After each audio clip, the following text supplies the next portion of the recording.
There is something most people never notice they are doing. It does not hurt. It does not feel wrong. And honestly, it feels like the right thing to do.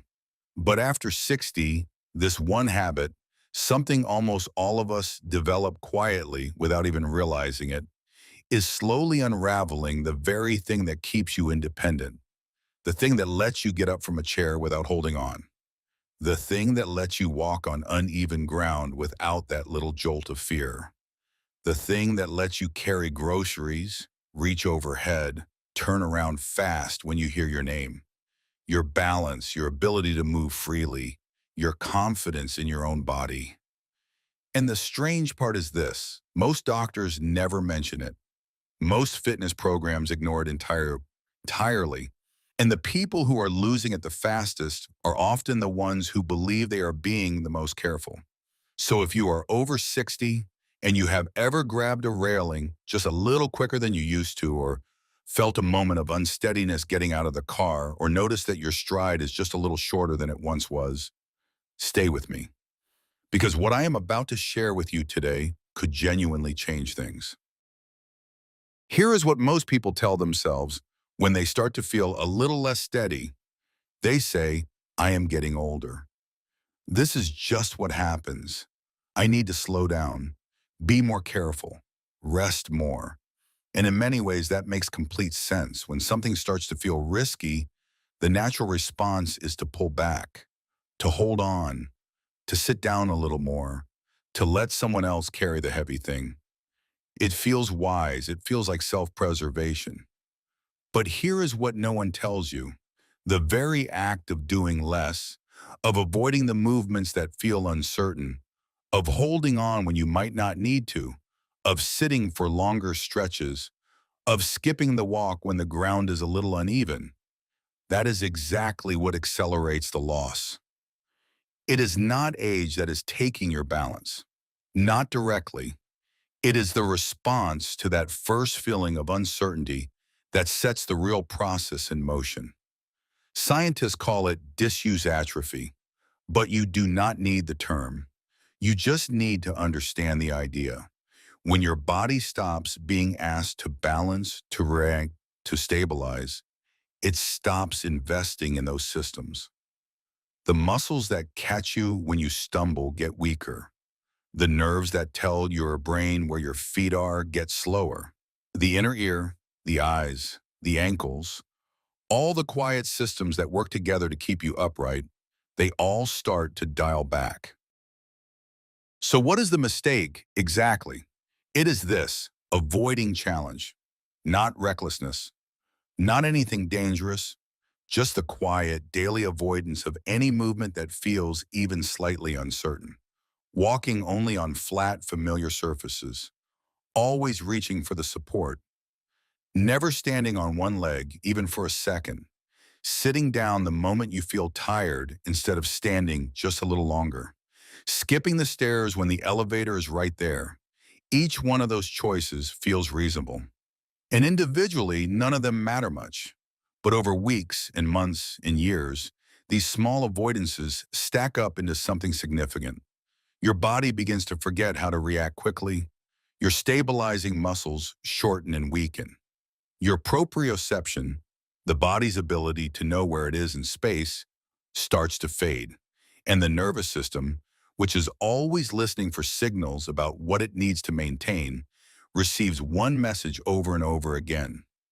You do not need to be sharp here. You can let this one go. And so it does. Let me explain what is actually happening inside your body in a way that makes sense. Your balance is not one thing. It's a conversation between three systems. Your eyes tell your brain where you are relative to the world around you. Your inner ear tells your brain how your head is positioned and whether you are moving.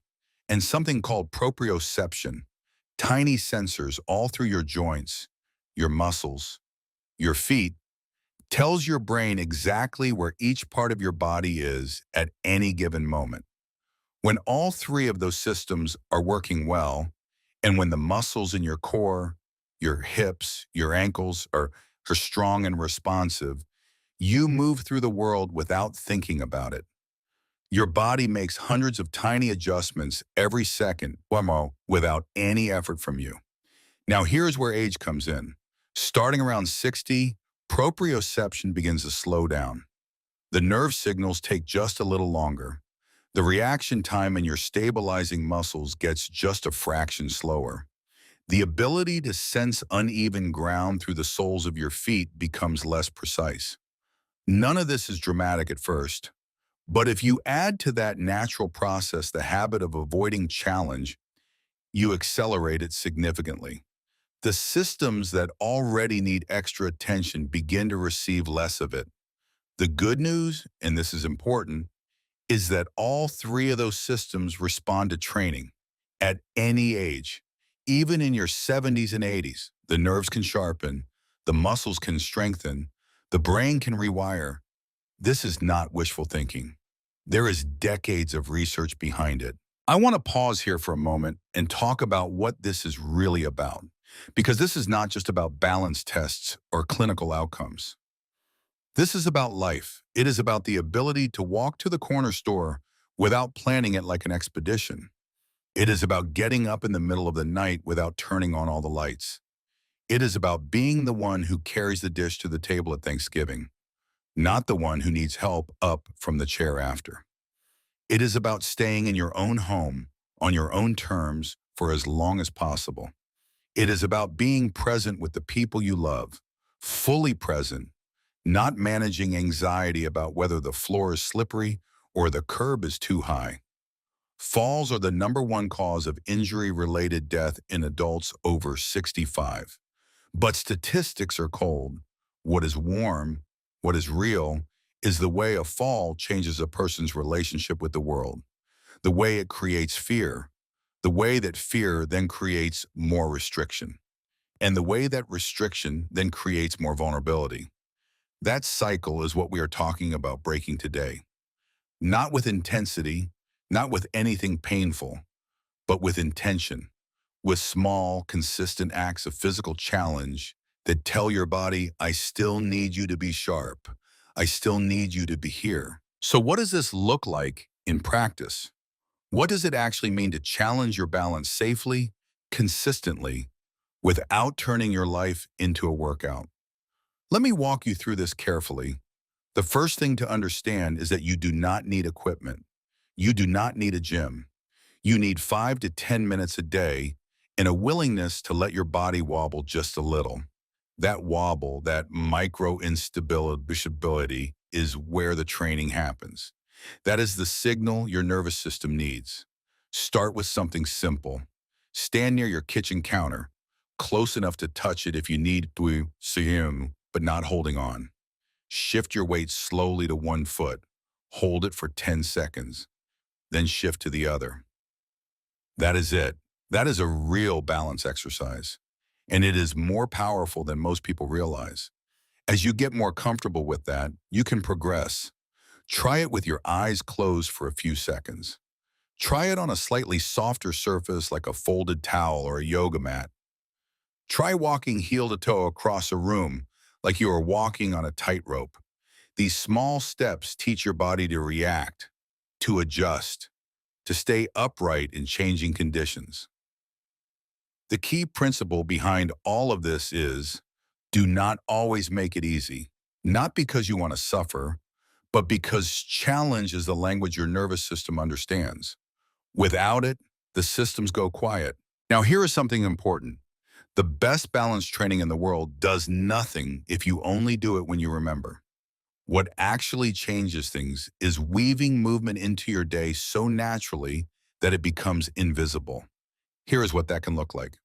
When you brush your teeth in the morning, stand on one foot for 30 seconds, then switch.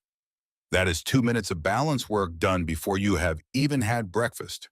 When you are waiting for the kettle to boil, stand without holding on and do 10 slow calf raises. These strengthen the ankle stabilizers that are among the first to weaken with age. When you walk from your car to a building, do it with intention. Lift your feet slightly higher than usual.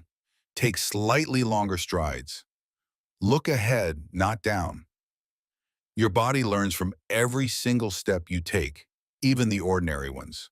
When you watch television, sit at the edge of your chair sometimes instead of sinking into the back.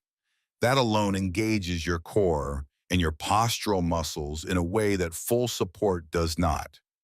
None of this is hard. None of this takes extra time, really.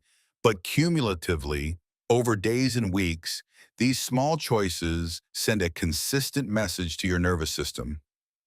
We are still doing this. We are still engaged.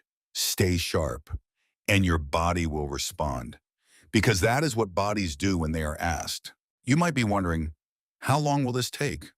When will I feel a difference? Here is what the research tells us, and what I find genuinely encouraging. Most people who begin consistent balance training notice something within 2 to 3 weeks. Not a dramatic transformation, but a feeling, a little more steadiness getting out of bed, a little more confidence on uneven ground, a slightly quicker recovery when they catch themselves on a step. By 6 weeks, the changes become more measurable. Studies in adults over 60 who did balance training for just 15 minutes a day showed significant improvements in what is called single leg stance time, which is one of the best predictors of fall risk. They also showed improvements in walking speed, stride length, and the ability to change direction quickly. By 3 months, the changes become part of who you are. Your nervous system has genuinely rewired. Your muscles have genuinely strengthened. And perhaps most importantly, your confidence has shifted. You move differently not because you are thinking about it, but because your body has learned to trust itself again. That trust is everything. It is the difference between living fully and managing fear. There is one more thing I want to share with you, and I think it might be the most important piece of all. Fear of falling is itself a risk factor for falling. This is not a philosophical statement, it is a clinical finding. When people are afraid of falling, they tense up. Their muscles become rigid in a way that actually reduces their ability to react. They shorten their steps, which paradoxically makes them more likely to trip.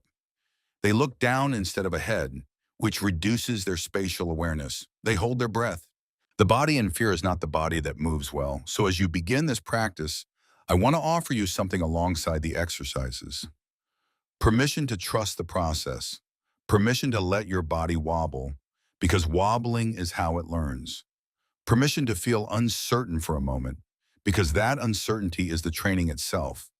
When you stand on one foot and feel that slight unsteadiness, and then you hold it, you are not in danger. You are in the exact place where adaptation happens.